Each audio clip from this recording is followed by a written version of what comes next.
All right, gonna be doing a 5-speed swap in a 68 Chev Nova. It's got a small block Chevy in it.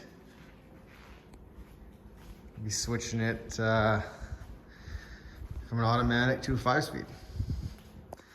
It's got the console shift, B&M shifter, 700R.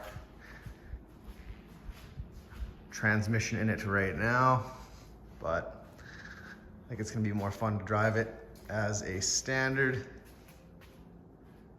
So I'm gonna swap it out and give you a 1-2 on how the swap goes. So I'm gonna be going over to a TREMEC TKX 5-speed. There's everything there for it.